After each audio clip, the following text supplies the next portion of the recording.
नमस्कार दोस्तों। तो चलिए आज केमिस्ट्री का part 2 second video part 2 video देखते हैं। हमें पूरा विश्वास है कि आप लोग जो है पार्ट 1 वीडियो बढ़िया से देख लिए होंगे। चलिए पार्ट 2 वीडियो में देखते हैं क्या सब है। पार्ट 1 में देखे थे परमाणु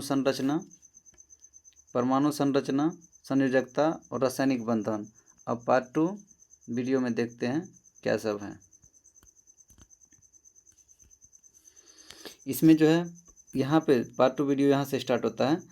कोष, उपकोष, कक्षक और इलेक्ट्रॉनों की कुल संख्या, यानी कक्षा में जो है अधिकतम इलेक्ट्रॉनों की कुल संख्या कितना होगा। तो देखिए यहाँ पे जो है कोष जो है सेल जो है 7 गो सेल रहता है। के, एल, एम, एन, ओ, पी, क्यू। कक्षा की संख्या कितना होता है 7 गो। और सब सेल की संख्या भी जैसे यहाँ पे देखिए के कोष में जो है एक रहता है सब सेल। उसके बाद एल में जो है 2 गो। उसके बाद एम में, यानी जितना कक्षा की संख्या रहता है उतना सब सेल रहता है। तो सब सेल रहता है। उसके बाद कक्षक ऑर्बिटल भी उसी टाइप से रहता है। मान के चलिए यहाँ पे जो है इसका इलेक्ट्रॉनों की कुल संख्या जो है 2n² होता है। कितना होता है 2n²। तो मान के चलिए प्रथम कक्षा है यानी के कोष है। तो के कोष में जो है n बराबर 1 होगा। तो 1 का स्क्वायर 1 और 1 गुना 2 तो 2 हुआ। इसमें जो है 2 हुआ। इसमें ऑर्बिटल कितना होगा तो 2 का आधा हो जाएगा। ऑर्बिटल 1 होगा। कितना होगा 1 होगा। चलिए अब एल कक्षा जो है यानी सेल जो है एल जो है 2 नंबर पे आता है। तो 2 नंबर पे यहाँ पे चलिए 1 मिनट। यहाँ पे जो है इसका पहले जो है इलेक्ट्रॉनों की अधिकतम संख्या 2n²। n यानी कक्षा जो है दूसरा कक्षा है कोष संख्या है। तो यहाँ पे 2 का स्क्वायर होगा और उसके बाद फिर ये 2 गुना होगा। 2 दूना 4, 4 दूना 8। 8 गो इलेक्ट्रॉन अधिकतम रहेगा तो उसका आधा होता है ऑर्बिटल की संख्या यानी कक्षक की संख्या। तो 4 गो हो जाएगा कक्षक की संख्या। एक और जो है 4 गो हो जाएगा कक्षक। 1 2 3 4, 4 गो कक्षक की संख्या हो जाएगा।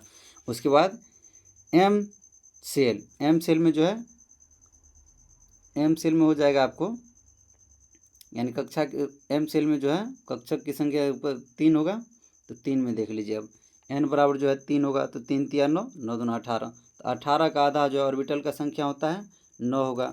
ठीक उसी तरह जो है n बराबर 4। n बराबर 4 तो यहाँ पे 4 चौक 16, 16 दूना 32। तो उसके बाद इसमें कितना हो जाएगा ऑर्बिटल 16 हो जाएगा। और उसके बाद सब सेल sp-df ऐसे बढ़ता है। प्रथम सब सेल में s, दूसरा में sp, तीसरा में spd, उसके बाद चौथा में sp-df, पाँचवा में sp-df-Ga। ठीक इसी तरह बढ़ते जाता है। उसके बाद देखिए एक बार लास्ट वाला भी देख लेते हैं। कोष यानी कोष क्यू में जो है 7 है। क्यू कोष जो है 7वां नंबर पे आता है। यहाँ पे 7 का स्क्वायर कीजिए तो 7 7 49, 49 गुना 2 तो 98।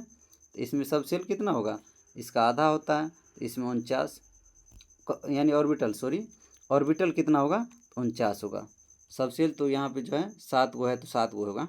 चलिए अब सबसे मजबूत बंध कौन सा होता है। सबसे मजबूत बंध कौन होता है एकल बंध। और सबसे कमज़ोर बंध ट्रिपल बंध। उसके बाद चलिए बोर का परमाणु मॉडल किस नियम के विपरीत है। बोर का परमाणु मॉडल जो है प्लांक सिद्धांत के विपरीत है। जब इलेक्ट्रॉन एक चुंबकीय क्षेत्र से गुजरता है जो उस पर क्या प्रभाव पड़ता है, यानी इलेक्ट्रॉन पर क्या प्रभाव पड़ता है। इसकी ऊर्जा और वेग में वृद्धि होती है। क्या होती है इसकी ऊर्जा और वेग में वृद्धि होती है।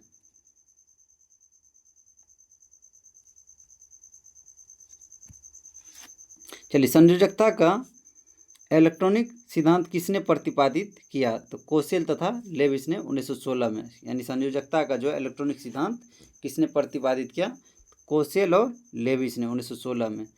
चलिए अब नेक्स्ट क्वेश्चन देखते हैं। किसी तत्व का परमाणु भार किसके बराबर होता है। किसी तत्व का परमाणु भार जो है तुल्यांकी भार गुना संयोजकता होता है। तुल्यांकी भार गुना संयोजकता होता है। बहुत ही इम्पोर्टेंट है, VVL लगा लीजिए इसको। किस बंध से युक्त यौगिक समावयवता प्रदर्शित करते हैं, यानी समावयवता जो है कौन प्रदर्शित करता है, तो सहसंयोजक यौगिक और उप सहसंयोजी यौगिक, यानी कोऑर्डिनेट ये हो जाएगा, ये जो है कोवैलेंट हो जाएगा बॉन्ड। चलिए अब आगे देखते हैं। वे परमाणु जिनकी द्रव्यमान संख्या को ऐसे सूचित किया जाता है, एक समान परंतु परमाणु संख्या Z भिन्न होती है, उसे संभारिक कहते हैं। देखिए, द्रव्यमान संख्या समान परंतु परमाणु संख्या भिन्न हो, उसे संभारिक कहते हैं। अब देखिए संभारिक, तो BHAR भार होता है, तो यहाँ पे देखिए आइसोबार है, तो इंग्लिश में भी याद कीजिएगा, कभी कभी इंग्लिश में ही दे देता है, तो आइसोबार है तो इसको हम आइसोभार समझ लेंगे, BHAR भार समझ लेंगे, तो उस टाइप से याद रखिए। संभारिक का जो है आइसोबार होता है, लेकिन एगो H इसमें अपने मन से घुसा देंगे B के बाद, तो आइसोभार यानी भार इसको समझ लेंगे, भार बना देंगे, तो आइसोबार वहाँ से याद कीजिए।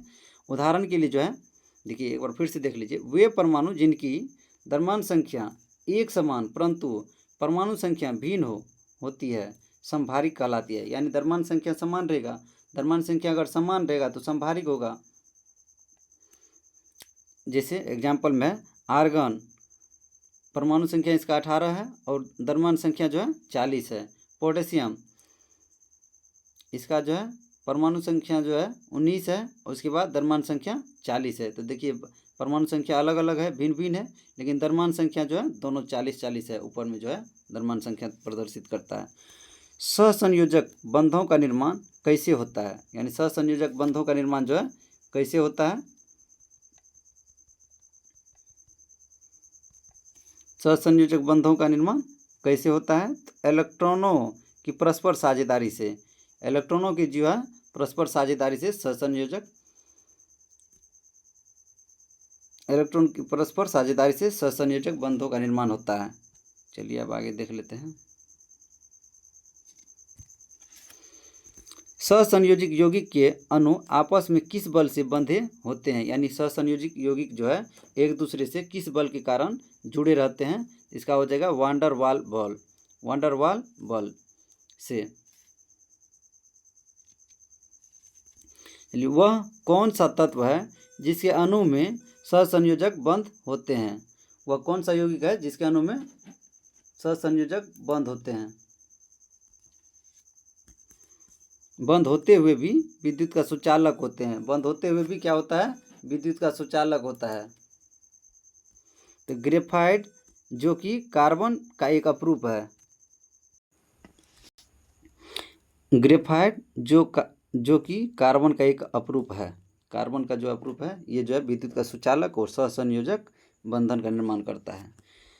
धात्विक ठोसों में परमाणु के मध्य कौन सा बंधन होता है, यानी धात्विक ठोसों में जो है परमाणु के मध्य जो है कौन सा बंधन होता है, धात्विक बंध होता है। कौन होता है, मेटेलिक बॉन्ड होता है। H2O2 O3 Cl2 आदि किस क्रम के सहसंयोजक बंध होते हैं, किस क्रम के सहसंयोजक बंध बनाते हैं, तो अध्रुवीय बंध बनाते हैं। कौन बंध बनाते हैं, अध्रुवीय बंध बनाते हैं। परमाणु की संरचना का आधुनिक विचार किसने दिया था, बहुत ही इंपॉर्टेंट है। परमाणु की संरचना का आधुनिक विचार किसने दिया था, श्रोडिंगर। कौन दिया था, श्रोडिंगर 1926 में। ये भी इम्पोर्टेंट है। H2O2 O3 Cl2 ये जो है किस प्रकार का बंध बनाते हैं, सहसंयोजक बंध बनाते हैं, तो अध्रुवीय बंध बनाते हैं। चलिए अब किसी कोष में उपस्थित इलेक्ट्रॉनों की अधिकतम संख्या को 2n² से प्रदर्शित किया जाता है। किससे, 2n² से, जहाँ n कोषों की संख्या से n कोषों की संख्या को प्रदर्शित करते हैं। अभी बताए थे ना कि 2n² होता है कक्षक में अधिकतम इलेक्ट्रॉनों की संख्या। मान के चलिए 5वां इलेक्ट्रॉन, 5वां कक्षा है तो 5 × 25 से 2 50, तो अधिकतम इलेक्ट्रॉन 50 रहेगा 5वां कोष में।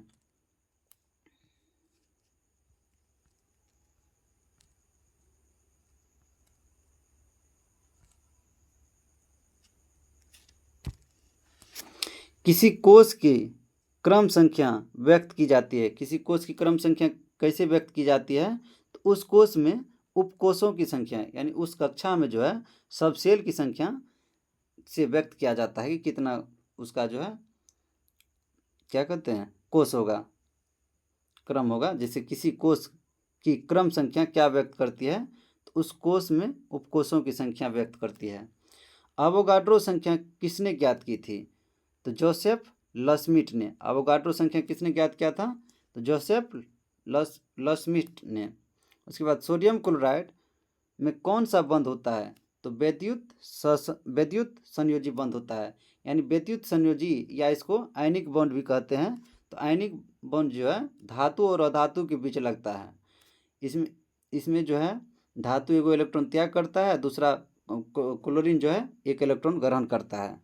तो सहसंयोजी सोडियम क्लोराइड जो है वैद्युत संयोजी बंध है या आयनिक बॉन्ड कह सकते हैं इसको। किसी तत्व की परमाणु संख्या वस्तुतः क्या है, उसके नाभिक में उपस्थित प्रोटॉनों की संख्या। उसके नाभिक में उपस्थित प्रोटॉनों की संख्या जो है एटॉमिक प्रोटॉनों की संख्या है। देखिए किसी तत्व की परमाणु संख्या वस्तुतः क्या होती है, यानी परमाणु संख्या किसे कहते हैं, तो प्रोटॉन की संख्या जितना होगा उसे ही परमाणु संख्या कहेंगे।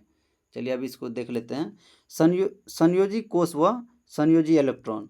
प्रत्येक परमाणु का बाह्यतम कोष उसका संयोजी कोष कहलाता है, एवं उस कोष में उपस्थित इलेक्ट्रॉन संयोजी इलेक्ट्रॉन कहलाता है। यहाँ से बढ़िया से देखिए, कह रहा है किसी परमाणु का बाह्यतम कोष उसका संयोजी कोष एवं उस कोष में उपस्थित इलेक्ट्रॉन संयोजी इलेक्ट्रॉन कहलाता है। यानी बाह्यतम कोष में जितना प्रत्येक परमाणु का बाह्यतम कोष उसका संयोजी कोष, यानी बाह्यतम कोष में जो है उसका संयोजी कोष कहलाएगा, एवं कोष में उपस्थित इलेक्ट्रॉन संयोजी इलेक्ट्रॉन कहलाएगा।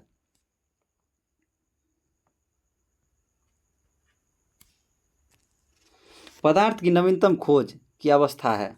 पदार्थ की नवीनतम खोज की अवस्था है बोस आइंस्टीन कंडेंसेट। यहाँ पे होगा बोस आइंस्टीन संघनन। पदार्थ की नवीनतम अवस्था है बोस आइंस्टीन संघनन। लोहे में जंग किस कारण लगता है, यानी लोहे में जो जंग जो लगता है किस कारण लगता है, तो ऑक्सीकरण के कारण। ऑक्सीकरण के कारण जो है लोहे में जंग लगता है। रेडॉक्स अभिक्रिया क्या है, रेडॉक्स अभिक्रिया जो है क्या है, तो ऑक्सीकरण व अपचयन की संयुक्त क्रियाएं हैं। यानी रेडॉक्स अभिक्रिया में जो है ऑक्सीकरण और अपकरण दोनों साथ साथ घटना घटता है, उसी को रेडॉक्स अभिक्रिया कहते हैं। किस बंध की बंधन ऊर्जा अधिकतम होती है, किस बंध की बंधन ऊर्जा अधिकतम होती है, तो आयनिक बंध की बंधन ऊर्जा अधिकतम होती है। 20 न्यूट्रॉन एवं 18 इलेक्ट्रॉन वाला कण कौन सा है, यहाँ पे जो है देखिए ना 20 न्यूट्रॉन। तो यहाँ पे जो है सबसे पहले इसका फॉर्मूला याद कीजिए, ए बराबर होता है P प्लस एन। ए बराबर क्या होता है, P प्लस एन। तो यहाँ पे प्रोटॉन की संख्या बराबर इलेक्ट्रॉन की संख्या होता है। यहाँ पे ये भी लिख लीजिए प्रोटॉन की संख्या बराबर इलेक्ट्रॉन की संख्या। तो यहाँ पे जो प्रोटॉन और इलेक्ट्रॉन, तो इलेक्ट्रॉन की संख्या जो है यहाँ पे कितना है 18 है, तो 18 लिखेंगे। उसके बाद न्यूट्रॉन की संख्या जो है कितना है 20 है। तो यहाँ पे जो एटॉमिक वेट कितना हो गया, एटॉमिक वेट जो है 20 18 38 हो गया। तो वेट ऊपर में लिखा जाता है तो 38 है। उसके बाद प्रोटॉन की संख्या बराबर इलेक्ट्रॉन की संख्या, तो इलेक्ट्रॉन की संख्या ये है। इसको हम प्रोटॉन की संख्या भी बोल सकते हैं। चलिए अब आगे देखते हैं।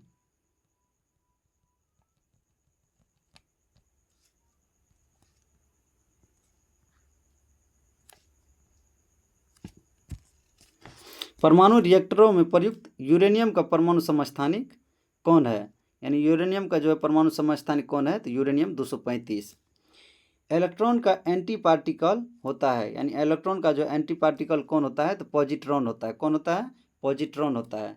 रदरफोर्ड के अल्फा कणों के प्रकीर्णन सिद्धांत के अनुसार नाभिक के अंदर परमाणु का द्रव्यमान और आवेश रहता है। यानी रदरफोर्ड के जो है अल्फा कणों के प्रकीर्णन सिद्धांत के अनुसार, यानी रदरफोर्ड जो है अल्फा कणों के प्रकीर्णन सिद्धांत के अनुसार नाभिक के अंदर परमाणु का द्रव्यमान और आवेश रहता है, वो ज्ञात किया था। किस, देखिए बहुत ही इंपॉर्टेंट है, इसको भी याद कीजिएगा। किस यौगिक में विद्युत संयोजी, सहसंयोजक, उप सहसंयोजक तीनों प्रकार के बंध पाए जाते हैं। तो ये यहाँ पे जो है सहसंयोजी यानी विद्युत आयनिक बॉन्ड, उसके बाद जो है कोवैलेंट बॉन्ड और कोऑर्डिनेट बॉन्ड, तीनों बंध जो है कौन कौन में पाया जाता है, तो उसको देख लेते हैं। यहाँ पे हो गया अमोनियम क्लोराइड, अमोनियम ब्रोमाइड, ये दोनों में जो है तीनों प्रकार का जो है बॉन्ड पाया जाता है, यानी विद्युत संयोजी, सहसंयोजी और उप सहसंयोजक, यानी तीनों बॉन्ड जो है ये दोनों में पाया जाता है। कोश, उपकोश, कक्षक, यानी cell, subcell and orbit. Electron जिन वृत्ताकार पथ में चक्कर लगाते हैं उन्हें कोश कहते हैं, यानी इलेक्ट्रॉन जो है जिस कक्षा में चक्कर लगाते हैं उसको कोश या कक्षा कहते हैं, कोश या कक्षा कहते हैं। प्रत्येक कोश एवं अथवा प्रत्येक कोश एक अथवा अधिक उपकोशों में विभाजित होती है, यानी प्रत्येक कोश एक अथवा अधिक उपकोशों में, यानी प्रत्येक कोश जो है एक या एक से अधिक सबसेल में विभाजित होती है, जिन्हें सबसेल जो है SPDF है अक्षरों से प्रदर्शित किया जाता है। ऐसा त्रिविमीय क्षेत्र जिसमें इलेक्ट्रॉन पाए जाने की प्रायिकता सर्वाधिक होती है उसे कक्षक कहलाते हैं। क्या कहलाता है? कक्षक कहलाता है। पूरा वीडियो को देखने के लिए धन्यवाद। आप लोग इसी तरह लाइक, सब्सक्राइब, शेयर कीजिए, जिससे कि और नए टॉपिक पर वीडियो बनाएंगे। थैंक यू, धन्यवाद।